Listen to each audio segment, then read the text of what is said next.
पंतप्रधान मोदींनी जे आवाहन केलं त्या सगळ्याला एक पार्श्वभूमी आहे. त्याच्यामुळे पंतप्रधानांनी जे आवाहन केलंय ते आवाहन खरोखरच गांभीर्याने घेण्यासारखी स्थिती आहे. मोदींनी इंधन वाचवा त्यांची जी काय 7 आव्हानं केल्यानंतर अधिक वोकल झालेले लोक कोण आहे तर ती 7-8 या देशातली घराणी आहेत ज्यांची या देशावर अबाधित सत्ता होती. तेच तोंड वाजवत आहे, बाकी नाही आहेत कोणी फार. स्वदेशीची मूळ संकल्पना ही देश आत्मनिर्भर व्हावा यासाठी आहे, बाकी त्याच्या मागचा काही उद्देश नाही आहे. नमस्कार, मी संदीप साखरे. महा MTVच्या स्टुडिओमध्ये आपल्या सगळ्यांचं स्वागत. सध्याच्या घडामोडींवर चर्चा करण्यासाठी आपल्यासोबत आहेत मुंबई तरुण भारतचे संपादक किरण शेलार सर. कॅमेरावरती आहेत साक्षात सावंत आणि जयेश पाटील. सर नमस्कार. नमस्कार. माझा पहिला प्रश्न असा आहे की पंतप्रधान मोदींनी काटकसरीचं आवाहन केलं, त्याच्यानंतर चर्चा सुरू झाली आहे, आपण सगळे बदल बघतोय, विरोधकांकडनं टीका होते, या सगळ्याकडे तुम्ही कसं बघताय? पंतप्रधान मोदींनी जे आवाहन केलं त्या सगळ्याला एक पार्श्वभूमी आहे आणि ती पार्श्वभूमी ही इराण आणि अमेरिकेमध्ये जे युद्ध चाललंय त्याची आहे आणि युद्ध खूप प्रदीर्घ काळ चाललंय. म्हणजे त्याच्या आधी एक युद्ध चालू होतं, ते रशिया विरुद्ध युक्रेन होतं. ते थोडंफार तेही थकले, खर्च करून युद्ध करून आणि त्यानंतर ही युद्ध सुरू झालेलं आहे. मला असं वाटतं की पहिल्या युद्धाचे सुद्धा म्हणजे रशिया आणि युक्रेनच्या युद्धाची सुद्धा भारताचे नागरिक, भारताची अर्थव्यवस्था याच्यावर काही परिणाम होते आणि अमेरिका आणि इराण ह्यांच्या युद्धाचे तर 100% आहेत. त्याच्यामुळे पंतप्रधानांनी जे आवाहन केलंय ते आव्हान खरोखरच गांभीर्याने घेण्यासारखी स्थिती आहे.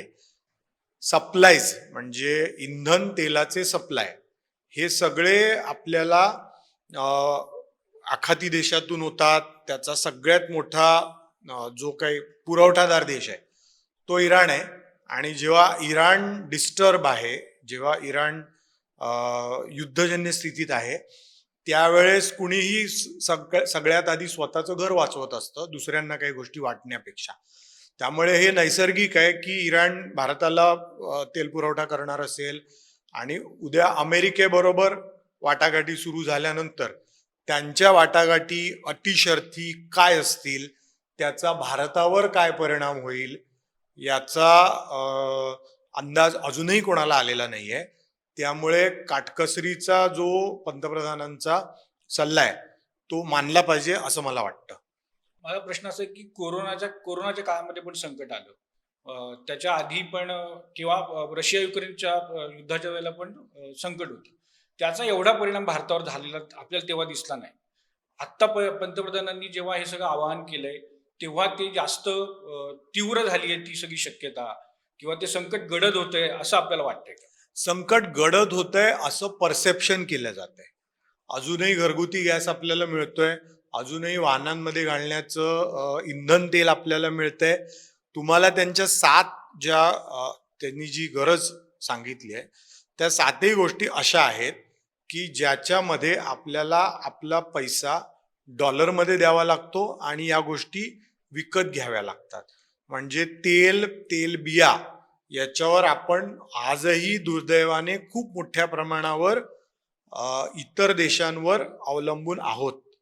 म्हणजे खाद्यतेलाच्या बाबतीत आपलं अन्य देशांवर अवलंबित्व आहे, इंधनाच्या बाबतीत आपलं अवलंबित्व आहे.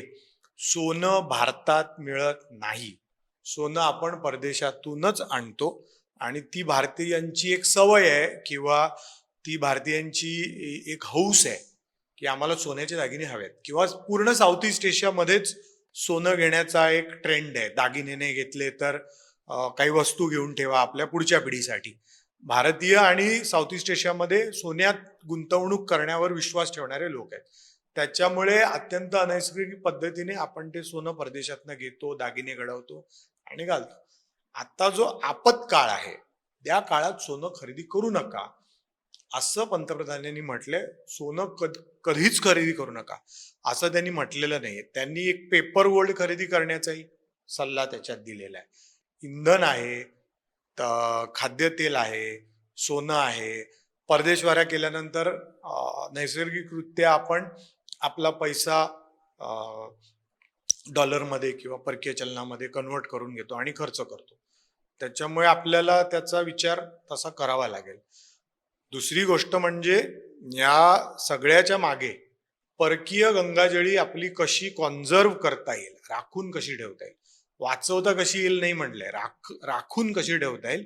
उद्या याहून वाईट काळ जर आला तर त्यात भारताचे इंटरेस्ट भारताने टिकवणं हे खूप आवश्यक आहे, म्हणून ते गरजेचं आहे.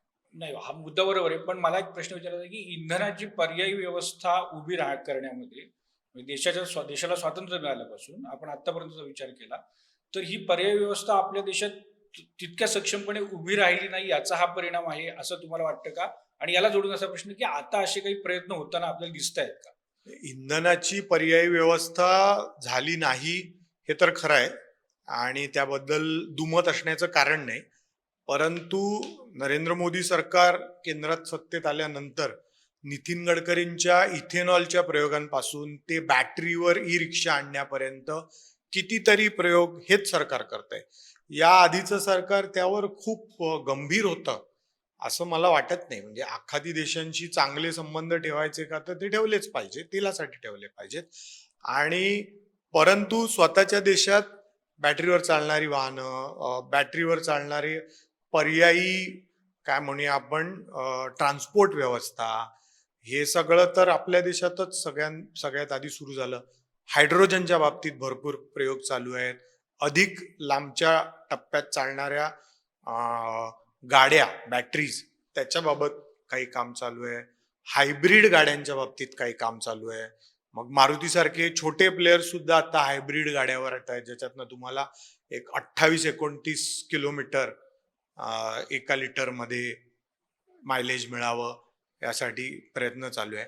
एक गोष्ट तुम्ही लक्षात ठेवली पाहिजे भारताच्या बाबत, ती म्हणजे भारताची लोकसंख्या ही भारताची एक मोठी जशी ताकद आहे, तशीच तो कोणत्याही प्रयत्नात समस्या नाही आहे.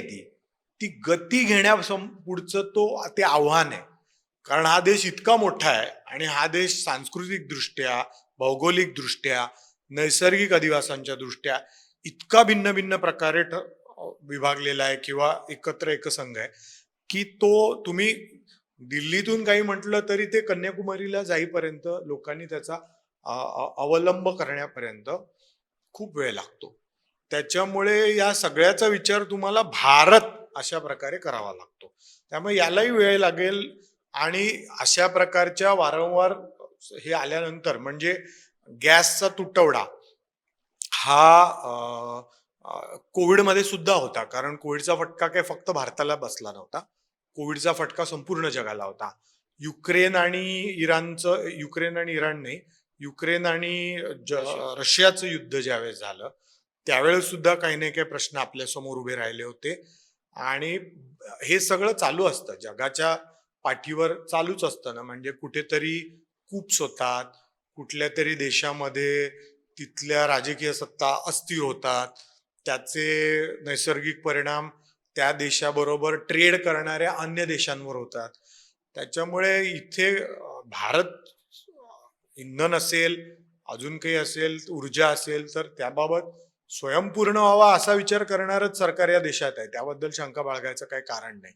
पण ही जागतिक परिस्थिती आहे आणि एक चांगली गोष्ट अशी आहे की नॅरेटिव्हची जी लढाई या सरकारच्या विरोधात आता चालू आहे, म्हणजे मोदींनी इंधन वाचवा त्यांची जी काय 7 आव्हानं केल्यानंतर अधिक वोकल झालेले लोक कोण आहे, तर ती 7-8 या देशातली घराणी आहेत, ज्यांची या देशावर अबाधित सत्ता होती.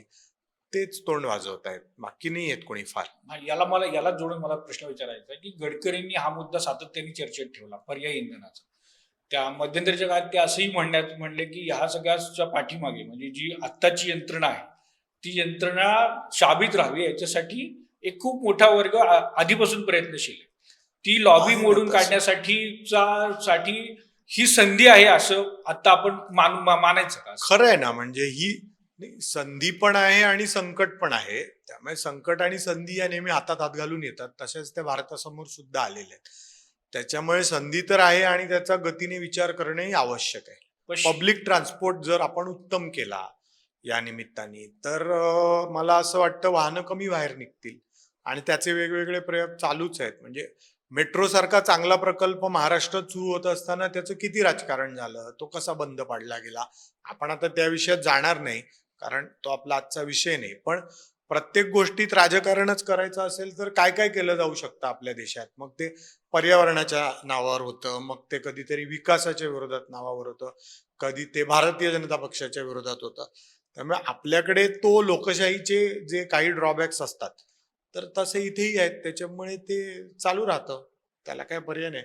मला गमतीने अनेक वेळा असं वाटतं, की पंतप्रधानांनी आवाहन केल्यानंतर या देशात जे काही भारतीय जनता पक्षाचे 10-10,500 सरपंचापासून ते खासदारापर्यंत जे काही 10-10,500 लोकप्रतिनिधी आहेत, त्यांनी एक 2 दिवस तरी वाहन वापरलं नाही, तरी या देशातल्या कुठल्याही पर्यावरण वाद्यांच्या चळवळीला जे साध्य करता आलं नाही, ते इथे साध्य झालंय असं तुम्हाला दिसेल.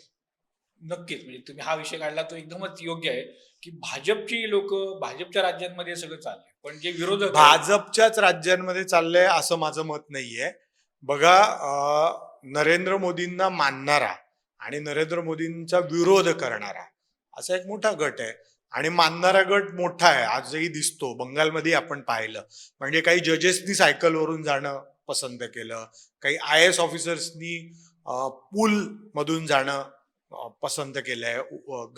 एकच गाडी वापरूया, आज सायकलने जाऊया. काही मंत्री चालत जाताना दिसत आहेत.